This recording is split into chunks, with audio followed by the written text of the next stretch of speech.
नमस्कार, बखबर में आपका स्वागत है। मैं हूं राघवेंद्र सिंह। आज हम बात करेंगे संघ के 100 साल। दरअसल राष्ट्रीय स्वयंसेवक संघ 100 साल अपने पूरे कर रहा है। 99 साल पूरे हो चुके हैं और 100वां साल चल रहा है। दशहरे पर इसके 100 साल भी पूरे हो जाएंगे। 1925 में दशहरे के दिन संघ का गठन हुआ था और इससे कहा जाता है कि दुनिया के सबसे बड़े ऐसे संगठन में इनका नाम शामिल है जो सामाजिक संस्थाओं को सामाजिक संरचना पर काम करता है। और सबसे खास बात वो हिंदुत्व पर, राष्ट्रवाद पर और समन्वय के मामले में सर्वाधिक जोर है। इसकी शुरुआत हुई थी डॉक्टर केशव बलिराम हेगड़ेवार जी ने इसकी शुरुआत की थी। तब से लेकर अब तक जो मोहन भागवत जी इनके वर्तमान के संघ चालक हैं, इस पर हम बात करेंगे। दिल्ली में 3 दिन का एक समारोह भी हो रहा है। आज पहला दिन था दिल्ली में और मोहन भागवत जी ने उस पर अपना संबोधन भी दिया है। नए क्षितिज की बात की जा रही है 100 साल के बाद। सबसे खास बात है कि संघ जो है वो अखंड भारत की बात करता है, वो राष्ट्रवाद की बात करता है और वो प्रखर हिंदुत्व की बात करता है। एक बात मैं बोल के इस चर्चा को आगे बढ़ाऊंगा। हिंदुत्व का मतलब है सबको साथ लेकर चलना। हिंदुत्व का मतलब है कि उदारता के साथ सभी धर्मों का सम्मान करना और उस सम्मान की कीमत पर देश को दांव पर नहीं लगने देना। ये उसकी सबसे खास बात। अगर देश को दांव पर लगाने वाले चाहे वो गैर हिंदू भी हो या हिंदू संगठन भी हो तो संघ उनके विरोध में खड़ा होता है। एक चीज़ इसमें और कि संघ के ऊपर ये आरोप लगता है कि वो सांप्रदायिकता फैलाता है, लेकिन संघ के भीतर जो लोग काम करते हैं और संघ के बाहर से जो लोग देखते हैं वो ये बताते हैं कि संघ सांप्रदायिकता के नाम पर जो लोग काम करते हैं अक्सर उनको अकेला छोड़ देता है, क्योंकि सांप्रदायिकता संघ का मुद्दा नहीं है। अलग बात है कि ये टैग उस पर चस्पा कर दिया गया है कि संघ सांप्रदायिक है, लेकिन जब भी सांप्रदायिक हिंसा होती है तो ऐसे लोग जो सांप्रदायिक हिंसा में शामिल होते हैं, भले ही वो हिंदू हो, संघ उनके साथ नजर नहीं आता। 1992 का जो देशव्यापी दंगा हुआ था उसमें कई लोगों की संघ से यही शिकायत रही। इसी पर विस्तार से बात करेंगे। चर्चा शुरू करने के पहले इस मुद्दे पर संघ चालक मोहन भागवत जी क्या कहते हैं वो सुन लेते हैं, उसके बाद करेंगे चर्चा की शुरुआत। मैं मेहमानों का इस बीच में आपको परिचय करा दूं। मध्य प्रदेश के वरिष्ठ पत्रकार श्री रमेश शर्मा जी स्टूडियो में मौजूद हैं। शर्मा साहब का बहुत स्वागत है। जयपुर से हमारे साथ सूरज सोनी जी हैं जो सामाजिक कार्यकर्ता हैं। सूरज जी, आपका भी स्वागत है। और मध्य प्रदेश के वरिष्ठ पत्रकारों में शामिल श्री रंजन श्रीवास्तव जी जूम पे हमारे साथ रहेंगे, आपका भी स्वागत है। चर्चा शुरू करें उसके पहले मोहन भागवत जी क्या कह रहे हैं ये सुन लेते हैं। कल की संघ की यात्रा हो रही है। क्यों हो रही है? संघ चलाना है ऐसा नहीं है। संघ चलाने का एक उद्देश्य है और ये राष्ट्रीय स्वयंसेवक संघ क्यों शुरू हुआ, इतनी सारी बाधाएं वगैरह आई, स्वयंसेवकों ने सारी कठिन परिस्थितियों में से रास्ता निकालकर इसको चलते क्यों रखा और 100 साल चलने के बाद भी नए क्षितिजों की बात क्यों कर रहा है। वैसे भारत का भी अपना एक योगदान है। विश्व के किसी देश को बड़ा होना है, अपने बड़प्पन के लिए नहीं होना है। उसके बड़े होने से विश्व के जीवन में जो एक आवश्यक नई गति चाहिए वो पैदा होती है, उसका उस प्रकार का योगदान होता है। इसलिए योगदान करने लायक उसको बनना है, इसलिए बड़ा होना है। और इसलिए संघ के निर्मिति का प्रयोजन भारत है, संघ के चलने का प्रयोजन भारत है और संघ की सार्थकता भारत के विश्व गुरु बनने में है। क्योंकि भारत का एक योगदान दुनिया में हो, योगदान उसको देना है, उसका समय आ गया है। तो अखंड भारत के मामले में मोहन भागवत जी कहते हैं कि समय आ गया है अब इसको मजबूत करने का। इसी पर विस्तार से बात चर्चा के लिए मौजूद हमारे साथ। मैंने कहा कि शर्मा साहब स्टूडियो में, सूरज जी स्काइप जूम पर हैं और फ़ोन पर लाइन पर हैं रंजन श्रीवास्तव जी। सभी का स्वागत है एक बार फिर। शर्मा जी, संघ पर प्रतिबंध भी लगा, संघ पर महात्मा गांधी की हत्या का आरोप भी लगा, 3 बार उस पर प्रतिबंध लगे, लेकिन ऐसे मौके भी आए जब भारत पाकिस्तान के साथ युद्ध हो रहा था, सेना सरहद पर थी और 15 अगस्त की परेड के लिए सेना की संख्या भी कम थी, पुलिस भी कम थी। ऐसे में तत्कालीन प्रधानमंत्री पंडित जवाहरलाल नेहरू ने संघ से आग्रह किया कि वो उस परेड में शामिल हो, तब संघ के स्वयंसेवक उस परेड में शामिल हुए थे। इसके बाद जब जब भी कोई आर्थिक या ऐसी आपदा आई है दैविक या समाज के भीतर, तब संघ ने सड़क पर मोर्चा संभाला है, वो भी सरकार के आग्रह पर। तो बहुत सारे हैं, कई सारे रूपों में, कई सारी बातों में ये दो चीज़ तो सामने आती कि संघ देश के खिलाफ कुछ नहीं सुनता, चाहे वो कोई भी हो, और समाज में समन्वय के लिए वो पूरी ताकत से काम कर रहा है। ये भी ठीक लगता है। आपकी राय, संघ को मजबूत बनाने में मुस्लिमवाद, मुस्लिम तुष्टीकरण, ईसाईवाद, ये भी एक महत्वपूर्ण, अगर ये शायद नहीं होते आज़ादी के पहले और बाद में, तो शायद ना तो संघ का जन्म होता और ना संघ इतना ताकतवर होता। आपकी राय? देखिए, मोटे तौर पर जहाँ तक मैं समझ पाया हूँ कि राष्ट्रीय स्वयंसेवक संघ की जो स्थापना हुई है वो राष्ट्र के को मजबूत करने के लिए हुई है। हिंदू का अर्थ संघ की भाषा में न तो जाति है न धर्म है, हिंदू का अर्थ उनकी भाषा में राष्ट्र है। तो इसीलिए भारत माता जिसको कहते हैं, जैसा कि आज सरसंघ चालक जी ने कहा भी है कि वो अपनी प्रार्थना के अंत में भारत माता की जय का उद्घोष करते हैं जी। अब वो परिस्थितियां जो देखें, जिन परिस्थितियों में संघ का गठन हुआ, मोटे तौर पर कहीं ना कहीं से, चाहे वो अंग्रेजी सत्ता रही हो, वो मुस्लिम लीग रही हो, या कहीं ना कहीं ये जो वामपंथी विचारधारा कह सकते हैं ये रही हो, जितनी भी उस समय की विचारधारा हैं, मिशनरीज को देख लीजिए, वो सारी भारत में भारत राष्ट्र को और उसकी संस्कृति को, उसके पहचान को समाप्त करने पर जुड़े हुए थे। आज भी अगर आप देखेंगे तो ये युति बराबर चल रही है। तो उस समय जब देखा गया, खासतौर से मालाबार में हिंसा हुई, कराची में हिंसा हुई, चटगांव में हिंसा हुई, और उसमें जिस तरीके से प्रतिक्रिया हुई और भारतत्व को रौंदा गया, तो मैं समझता हूँ उस समय कुछ लोगों के मन में इस बात आई होगी। डॉक्टर जी को अगर देखें, जो पहले सरसंघ चालक थे, संघ की संस्थापक भी वही हैं, वो जब कलकत्ता में पढ़ते थे तो अनुशीलन समिति के संपर्क में आए, और अनुशीलन समिति के संपर्क में आकर के ढाका के नवाब किस प्रकार पूरे बंगाल का रूपांतरण, मतांतरण करने के अभियान में लगे हुए थे, और भारत के जो मूल पहचान है वो खोती चली जा रही थी। इसीलिए उन्होंने आगे चल करके बात हुई और फिर कुछ लोगों से बातचीत करके संघ का उस मामले में गठन हुआ। और वो जो प्रथम 3 जो बातें, बहुत छोटी छोटी बातें हैं कि हमारा उद्देश्य क्या है। हमारा उद्देश्य जो है राष्ट्र का परम वैभव है। भारत राष्ट्र अपनी उसी उन्नति पर पहुंचे जहां कभी वो विश्व गुरु था, जहां कभी वो सोने की चिड़िया था। आज अगर संसार में जो भी ज्ञान है, वो अंतरिक्ष का ज्ञान हो, वो चिकित्सा का ज्ञान हो, वो भाषा का ज्ञान हो, वो शब्द रचना का ज्ञान हो, वो सारी भारत से पहुंची। लेकिन वो सारे के सारे लोग षड्यंत्र पूर्वक भारत को भारत में समाप्त करने पर आमादा थे। दूसरी उनकी जो प्राथमिकता थी, दूसरी प्राथमिकता कहीं ना कहीं जो सांस्कृतिक हमारा मूल है उसको पुनर्जागरण करना और उसकी पुनर्प्रतिष्ठा करना, हमारे सांस्कृतिक वैभव की पुनर्प्रतिष्ठा करना। और फिर और कैसे करना, तो उन्होंने कहा बहुत सरल भाषा में कि काम आगे रहे और स्वयंसेवक व्यक्ति पीछे रहे। तो उसके अगर देखेंगे तो शुरुआत में जितने भी संघ पर आरोप लगे, संघ ने किसी बात का उत्तर नहीं दिया। यद्यपि वो सारे के सारे आरोप झूठे और मनगढ़ंत थे, जैसे स्वतंत्र संग्राम सेना का ही लगता है। खुद डॉक्टर जी 2 बार कांग्रेस, जो कि कांग्रेस में थे, कांग्रेस के संयुक्त सचिव भी रहे, और 2 बार वो गिरफ्तार हुए, असहयोग आंदोलन में भी गिरफ्तार हुए, नमक सत्याग्रह में भी गिरफ्तार हुए और उनको जेल हुई। तो कुल मिलाकर के इसके अलावा भी अगर आप देखें तो राजगुरु को अगर कहीं छुपाया है उनके अज्ञातवास में, तो डॉक्टर जी के प्रयत्नों के साथ भैया जी दानी और वो जो जोशी जी वहां पर उस समय थे, नाम उस समय मुझे याद नहीं आ रहा, उन्होंने छुपाया। अगर 42 के आंदोलन में जो गोलियां चली हैं, तो 42 के आंदोलन में आप अगर पूरे विदर्भ में जो बलिदान हुए हैं वो सारे स्वयंसेवकों के बलिदान हुए हैं, और कहीं कहीं तो जो संघ के पदाधिकारी थे उनका बलिदान हुआ।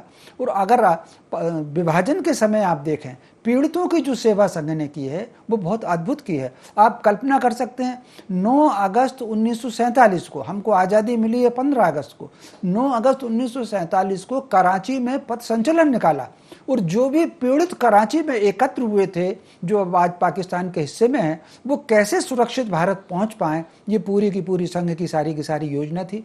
ये आरोप भी मिथ्या है, वो किसी जाति के विरुद्ध है, किसी धर्म के विरुद्ध है या मुस्लिम विरोधी है।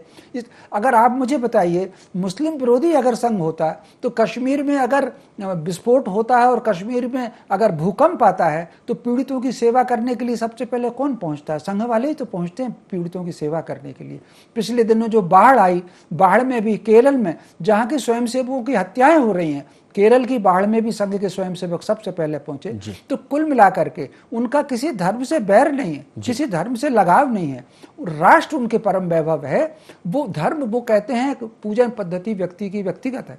दूसरा फिर उन्होंने जो कहा, एक और मैं बात कहना चाहूंगा, थोड़ी सी बात लंबी हो रही है, हम सूरज जी को भी सुनेंगे जी। उन्होंने, आप कल्पना कर सकते हैं, विजयदशमी 1925 को संघ की स्थापना हुई। अंग्रेजी तारीख अगर देखेंगे तो वो शायद 27 सितंबर अंग्रेजी की तारीख थी, लेकिन उन्होंने संत जो है अंग्रेजी का ही रखा, लेकिन तिथि जो रखी वो विजयदशमी की तिथि रखी। विजयदशमी का ध्येय क्या है? विजयदशमी का ध्येय है असत्य के ऊपर सत्य की जीत, ताकि विजयदशमी की जब भी संघ का स्थापना दिवस आए तो संघ के प्रत्येक स्वयंसेवक को सत्य के लिए काम करना है, असत्य पर हमको उसकी विजय प्राप्त करना है।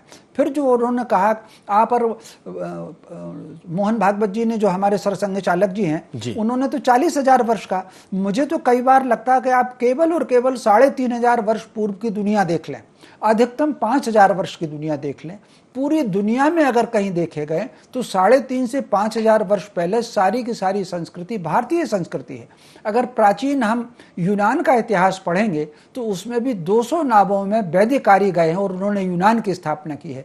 आयरलैंड की खुदाई में शिवलिंग के आकार का पत्थर निकला है, लैटिन अमेरिका में श्रीयंत्र के आकार की आकृति निकली है। तो अगर कहा गया है कि सबका डीएनए एक है, ये ठीक है कि ये 2,500 साल का जो भी विभाजन रहा है और उसमें तनाव भी रहे, लेकिन सबका डीएनए एक है। इसको हम भाषा की दृष्टि से देख लें, संस्कृति की दृष्टि से देख लें, प्रागैतिहासिक दृष्टि से देख लें।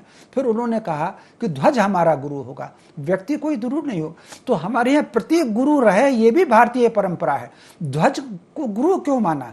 क्योंकि भारत के परम वैभव के लिए हमको काम करना है, भारत माता का जय का उद्घोष करना है, और राष्ट्र का प्रतीक अगर क्या हो सकता है तो वो ध्वज हो सकता है। इसलिए उन्होंने ध्वज को गुरु माना और उसकी गुरु पूजन के रूप में ध्वज की पूजन होती है। बिल्कुल। तो बहुत सारी बातें विस्तार से आपने बताई, लेकिन समय की कमी रहेगी, मैं अगले दौर की बातचीत में थोड़ा वक्त कम रहेगा। लेकिन मैं, रंजन जी मेरी आवाज़ सुन पा रहे हैं? रंजन श्रीवास्तव जी मेरी आवाज़ सुन पा रहे हैं?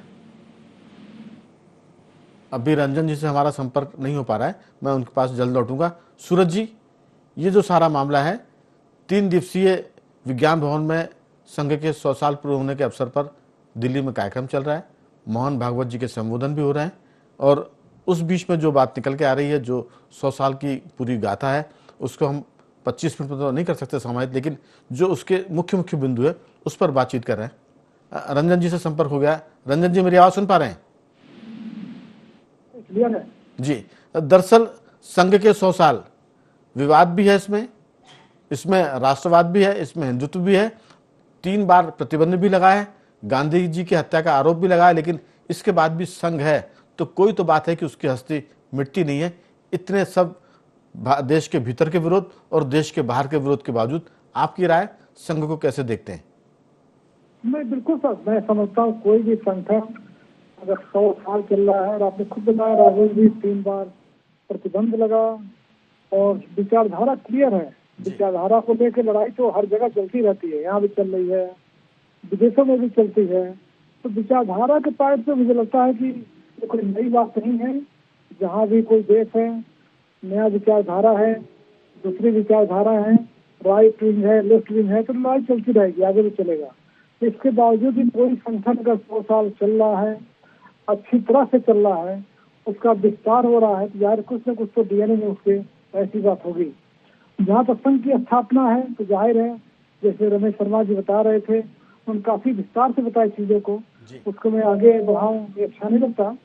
लेकिन सच है कि हिंदुत्व को बचाने के लिए, इंडियन कल्चर को बचाने के लिए, और जो तात्कालिक परिस्थितियां थी उस समय, जो हिंदू और मुस्लिम डिवाइड हो रहा था, ब्रिटिश सरकार लगातार डिवाइड करके रूल करना चाहती थी, ऐसे में कुछ संकट था। उसके पहले मुगल आ चुके थे जो लगातार हिंदुत्व पे अटैक कर रहे थे, तलवार के बल पर हृदय मतलब समुदाय परिवर्तन कर रहे थे कि आप मुस्लिम बन जाओ। ऐसे लंबे समय चला, फिर भी हिंदुत्व सुरक्षित रहा। तो हिंदुत्व को बचाने के लिए जो कभी शंकराचार्य ने किया था, 12 शिवलिंग की स्थापना की, वैसे संघ ने अपने तरीके पर मुसलमान हिंदुत्व को बचाने के लिए एक संगठन खड़ा हुआ, और जाहिर है विवाद तो रहेगा, और कि कहाँ तक सफल हुआ, कहाँ कहाँ उसमें एक डिग्रेडेशन हुआ, वो बातें चलती रहेंगी। लेकिन अगर 100 साल में कोई चीज चल रही है, आपकी बात का जवाब नहीं देना चाहूंगा, कुछ तो डीएनए में है जो अभी तक चल रहा है और विस्तार लगातार हो रहा है। और जो देखिए, पहले कभी सोचा नहीं जा सकता था कि संघ समर्थित कोई पार्टी लगातार 5 साल सरकार में रहेगी। लगातार तीसरा टर्म है जो मोदी गवर्नमेंट को, तो जाहिर संघ की जड़ें मजबूत हुई है। किसी को बुरा लग सकता है, बुरा लगे, लेकिन फैक्ट है कि संघ मजबूत हुआ है और आगे अपनी यात्रा बढ़ा रहा है। बिल्कुल। दरअसल रंजन जी, संघ का राजनीतिक संगठन तो बीजेपी है, लेकिन संघ के और भी सामाजिक संगठन है जो सामाजिक समरसता पर काम कर रहे हैं, जो शिक्षा पर काम कर रहे हैं, जो एक तरह से ग्रामीण अर्थव्यवस्था पर काम कर रहे हैं। लेकिन दुनिया भर में लोग कहते हैं कि आखिर ऐसी क्या वजह है कि कुछ लोग बाहर से आते हैं और पूरे देश पे कब्जा कर लेते हैं। अभी आज की मैं बात करूं, कल की बात है, टेक्सास में डोनाल्ड ट्रंप की कुछ समर्थक, एक लीडर है लड़की, उसने एक फायर गन से एक धार्मिक किताब पर आग लगा दी और कहा कि वो लोग ईसाई देशों पर कब्जा कर रहे हैं और मैं ऐसा नहीं होने दूंगी। तो जाहिर सी बात है कि जब आप कहीं कब्जा करेंगे तो फिर लोग विरोध करेंगे। भारत एक ऐसा देश है जो किसी पर कब्जा नहीं करता, क्योंकि हिंदू लोग कब्जा करने के बजाय अपने अस्तित्व को बचाने में संघर्ष करते हैं। जैसे भारत की नीति है कि वो हमलावर नहीं होगा, ऐसे हिंदुत्व की भी एक तरह से उनकी घुट्टी में, डीएनए में है कि वो किसी पर कब्जा नहीं करेंगे, लेकिन अगर कोई उनको दिक्कत देगा तो उसके बचाव में थोड़ा बहुत कुछ करते थे। संघ उसके बचाव में ज़्यादा तेजी से सामने आया, इसलिए उसको 100 साल पूरे हो गए। विवाद की बहुत सारी वजह। सूरज जी, आपकी राय, संघ के 100 साल, विवादों की बात तो बहुत सारी, लेकिन कुछ अच्छा बुरा भी हो रहा होगा, उसका भी आप चाहें तो जिक्र कर सकते हैं। देखिए, संघ की स्थापना और आज तक ये जो शताब्दी वर्ष मना रहे हैं, 100 साल की जो यात्रा है जी, वो एक निरंतर चलने वाली यात्रा तो है ही। साथ में उस जो ध्येय वाक्य है कि संघ एक सामाजिक संगठन है और पूर्णतः जो भारतीय संस्कृति है न सिर्फ उसको आत्मसात किया है, बल्कि सांस्कृतिक राष्ट्रवाद के रूप में भारत के लोगों में देश की संस्कृति के प्रति जो गौरव भरने का काम हुआ है, जिससे हर भारतीय को गर्व भी होता है। और उस गर्व की जो तस्वीरें हैं आज हम देख रहे हैं। लेकिन अभी आपने दंतों पे टेंगड़ी साहब को सुना होगा कभी, तो उनकी एक बात मुझे अच्छे से याद है कि उन्होंने कहा कि संघ का कहीं भी, चाहे कितना भी आदमी विरोध कर रहा हो, कोई भी विवाद नहीं है और कोई विरोध नहीं करता। विरोध केवल 2 आधार पर लोग करते हैं। एक तो पूर्वाग्रह से ग्रसित होकर के, तो जिनको कोई लोग, किसी को लगता है कि हम सत्ता से दूर हो गए हैं तो वो करते हैं, किसी को लगता है कि हमारा जो धर्मांतरण का काम था वो रुक गया है तो वो विरोध करेंगे, तो पूर्वाग्रह हो सकता है उनका। और दूसरे भी लोग हैं जो प्रमाण के आधार पर बोलते हैं, और वे प्रमाण जो कई अखबारों में छपे हैं, जो कई किताबों में छपे हैं, जो कभी उनको टीवी न्यूज में देखें, तो इस तरह के जो प्रमाण लेकर के आते हैं, तो उसके लिए उन्होंने कहा है कि इसके लिए और कोई जिम्मेदार नहीं है, डॉक्टर साहब जिम्मेदार है। और डॉक्टर साहब को जिम्मेदार इसलिए बताते हैं कि जब जब संघ के लोगों ने समाज सेवा और देश के लिए काम किया है, तो डॉक्टर साहब का ये मानना था, हेडगेवार जी का, कि संघ किसी पे एहसान नहीं कर रहा है, मेरा देश है, मेरी धरती है, स्वयंसेवक का फर्ज बनता है, धर्म बनता है कि वहाँ खड़ा रहे। देश में जब जब आपदा आई, आपने भी वर्णन भी किया शर्मा साहब ने, कि चाहे कश्मीर में हो, चाहे केरल में हो, चाहे आसाम में हो, चाहे दिल्ली में हो, चाहे नेपाल तक में जो है जब महामारी आई तो वहाँ पे संघ के स्वयंसेवक खड़े मिले थे आर्मी के साथ साथ में। और एक चीज आप भी देखिए कि वैसे ही शुरू से जब संघ की स्थापना हुई थी तब से होता है, ये सतत प्रयास है। और जब बंगाल के अंदर प्लेग फैला उस समय स्वयंसेवकों ने वहाँ जो काम किए, किसी अखबार ने उसकी जो खबर छाप दी कि संघ ने बहुत अच्छा काम किया, तो आप सोच सकते हैं कि ये चीज डॉक्टर साहब को नागवार गुजरी और उन्होंने अपना विरोध प्रकट किया कि तुरंत इसका खंडन करो।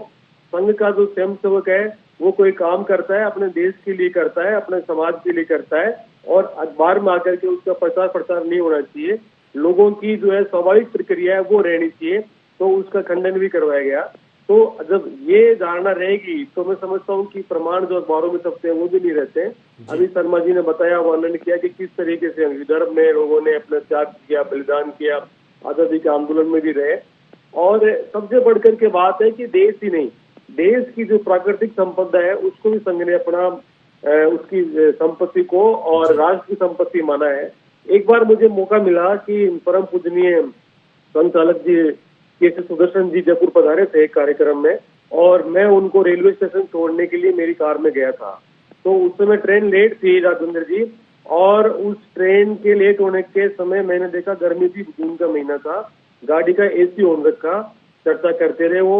और आधा घंटे बाद में जब ट्रेन आई और मैंने गेट, एक स्वयंसेवक ने हमारे गेट खोला, उनको उतारा, तो उन्होंने मुझे बुलाया कि भले आदमी क्या करते हो, गाड़ी स्टार्ट कर रखी थी आपने, इतना ईंधन इसका वेट चला गया। तो मैंने कहा आपके लिए कुछ भी नहीं है। बोला ये राष्ट्र की संपत्ति है, ये सूरज आपकी और हमारी संपत्ति नहीं है, ये राष्ट्र की संपत्ति है, प्रकृति माता की संपत्ति है। तो इस तरीके से उस एक एक चीज को अपना सहेजने वाले और संघ के जो परम तपस्वी लोगों ने तब करके और ये इतना काम किया है। बिल्कुल। उद्योगों के क्षेत्र में लघु उद्योग भारती रही हो, वनवासियों के क्षेत्र में वनवासी कल्याण परिषद रही हो, विद्यार्थियों के लिए विद्यार्थी परिषद रही हो, स्कूलों के लिए विद्यार्थियों के लिए अपने विद्या भारती रही हो, संस्कृत भारती, तमाम वो प्रकल्प है बिल्कुल समाज की डेप्थ में जाकर के काम करते सूरज जी, हैं। और बहुत सारी बातें हैं, इसमें कोई शक नहीं, चर्चा करेंगे तो कई, क्योंकि 100 वर्ष का मामला है, घंटों गुजर जाएंगे। लेकिन जो आपने कहा कि सुदर्शन जी ने आपसे कहा कि आपने देश के ईंधन को बर्बाद किया है, क्यों आपने एसी चालू किया, मैं इसी पर एक एक लाइन की जरूर राय ले लूँगा। शर्मा साहब, संघ आदर्शों के लिए जाना जाता है, संघ संस्कारों के लिए जाना जाता है, और संघ से संस्कारित व्यक्ति समाज, सरकार या प्रशासन के किसी भी क्षेत्र में काम करे वो अलग दिखता है। लेकिन पिछले कुछ वर्षों से इसमें गिरावट महसूस की जा रही है।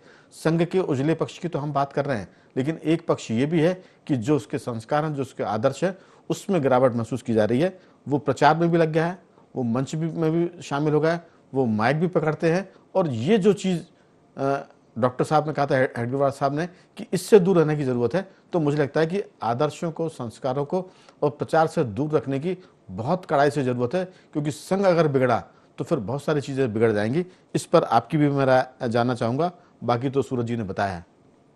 देखिए, मोटे तौर पर एक बात समझ लीजिए, इसमें कोई संदेह नहीं कि संघ ने प्रचार से दूर रहना और किसी आरोप पर कोई उत्तर न देना, हमको राष्ट्र संस्कृति के लिए काम करना, ये उन्होंने संकल्प लिया था। उन पर जितने आरोप लगे, चाहे वो गांधी जी की हत्या का आरोप लगा हो, उस पर तो इंदिरा जी के समय आयोग बना और उन्होंने कहा कि संघ की कोई भूमिका नहीं है। संघ पर प्रतिबंध होने के 1.5 माह बाद ही सरदार पटेल जी ने पत्र लिखा है नेहरू जी को, संघ की उसमें से कोई भागीदारी सामने नहीं आई। लेकिन योजना पूर्वक संघ को समाप्त करने के लिए, क्योंकि जो शक्तियां भारत राष्ट्र और संस्कृति के विरुद्ध काम कर रही थी, उनको लगता था कि राष्ट्रीय स्वयंसेवक संघ संस्कृति के लिए काम कर रहा है, तो उन्होंने उस पर आरोप लगाया। तो ये काम बरसों चला कि हमें अपना काम करना है। लेकिन एक कई बार सुनने की और सहन शक्ति की भी एक सीमा होती है।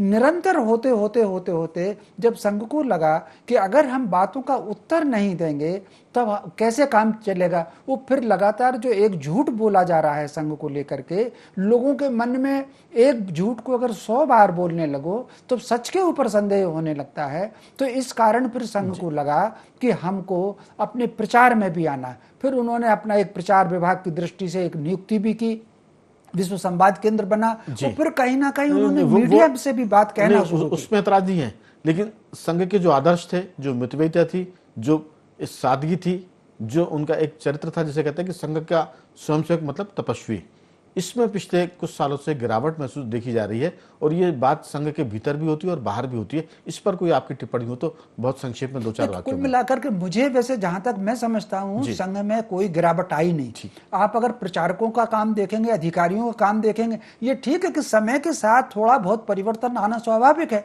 लेकिन उनका जो लक्ष्य राष्ट्र संस्कृति है उस पर वो बराबर काम कर रहे हैं। एक बात और कहना चाहूंगा, जो लोग संघ को मुस्लिम विरोधी कहते हैं, संघ का एक राष्ट्रीय मुस्लिम मंच, उनका एक संगठन काम करता है, तो कुल मिलाकर के वो किसी के विरुद्ध नहीं है। बिल्कुल, वो किसी के समर्थक हैं तो राष्ट्र के, किसी के लिए सेवक हैं तो संस्कृति। उस काम को शायद इंद्रेश जी देख रहे हैं, जो संघ में के भीतर मुस्लिम विंग की जो बात आपने की है। मैं बहुत जल्दी रंजन जी, इस पूरे मामले में जरूर आपसे भी टिप्पणी चाहूंगा कि संघ के जो आदर्श थे, जो संस्कार थे, वो पहले बड़े उजले थे और उसी की जो आंच थी, जो उसका तप था, वो हर कोई महसूस करता था। पिछले दिनों कुछ उसमें थोड़ी सी ठंडक आई है, वो गर्माहट थोड़ी कम हुई है, जो तपिश होती है तप की, उसमें कमी नजर आती है। कोई अगर आप कहना चाहें तो 2-4 वाक्यों में।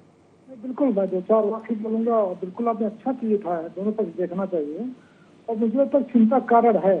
आज तक प्रचारक ले लीजिए और जो ग्लैमर एक ग्लैमरस वर्ल्ड हुआ है, वर्ल्ड एक हुआ है, एक जो आइसोलेशन में था इंडिया तो भी आगे बढ़ा है, उसका चकाचौंध कहें, भौतिकवाद की चकाचौंध कहें, उसमें गिरावट दिखने लगी है।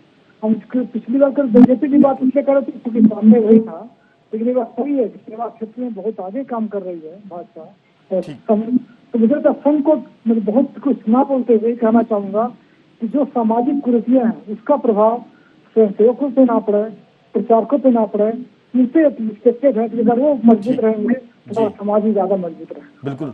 सूरज जी, आपकी राय छोटी सी। देखिए, जो सिद्धांत होता है कि किसी काम को बड़ा करने के लिए छोटी लाइन को अगर हमको छोटा करना है तो बड़ी लाइन खींचो, तो संघ ने नितांत अपने कार्यों से, सतत प्रयासों से और देश और राष्ट्र की सेवा को लेकर के एक बड़ी लाइन खींचने का काम किया है। भले ही जो छोटी लाइन वाले जो लोग हैं, षड्यंत्रकारी जो लोग हैं, वो चाहे गांधी जी की हत्या से लेकर के और गुरु जी पे आक्षेप लगाना हो, चाहे अभी अभी जो मालेगांव की जो घटना आपने देखी है, मालेगांव की जो कोर्ट की प्रोसीडिंग आई है, इसमें हमने देखा है कि किस तरीके से परम पूज्य संचालक जी पे भी आरोप लगाने को लेकर, षड्यंत्र में फंसाने को लेकर के प्रयास किए गए, लेकिन संघ इसकी परवाह नहीं करता और निरंतर अपने कार्य से राष्ट्र और धर्म को निभाते हुए, सांस्कृतिक राष्ट्रवाद को आगे बढ़ाते हुए निरंतर एक बड़ी लाइन खींचने का प्रयास कर रहा है, जो देश के लिए अवश्यंभावी है और बहुत ही आवश्यक है। कुल मिलाकर संघ पूरे देश पर हम कह सकते हैं कि छाया हुआ है, समाज के हर वर्ग में संघ की उपस्थिति है, लेकिन अब जो ताकत से काम करने की जरूरत समाज के लोग महसूस करते हैं संघ के बाहर के, वो ये कि संघ के आदर्शों को बहुत कड़ाई से संघ के भीतर और बाहर लागू करने की जरूरत है। उसके संस्कारों को पहले से ज़्यादा दरकार है कि जो संघ के संस्कार हैं वो लोगों के भीतर आए, खासतौर से जो प्रचारक हैं, स्वयंसेवक हैं, क्योंकि वही सरकार संघ के एक तरह के ब्रांड एम्बेसडर होते हैं, चाहे वो बीजेपी के भीतर काम करें या सरकार में काम करें या समाज के अन्य वर्गों में। तो मुझे लगता है कि संघ इस समय बहुत फल फूल रहा है, लेकिन उसको चिंता करनी चाहिए अपने आदर्शों को बनाए रखने की, मजबूत करने की। संघ के 100 साल पर ये चर्चा थी। मैं तीनों मेहमानों का साधुवाद करूंगा। शर्मा जी, आपका बहुत बहुत धन्यवाद। सूरज जी, आपका साधुवाद। और रंजन जी, आपका भी बहुत बहुत धन्यवाद कि आपने इस चर्चा में हिस्सा लिया। तो बखबर में सिर्फ इतना ही। बने रहिए हमारे साथ और देखते रहिए IND 24।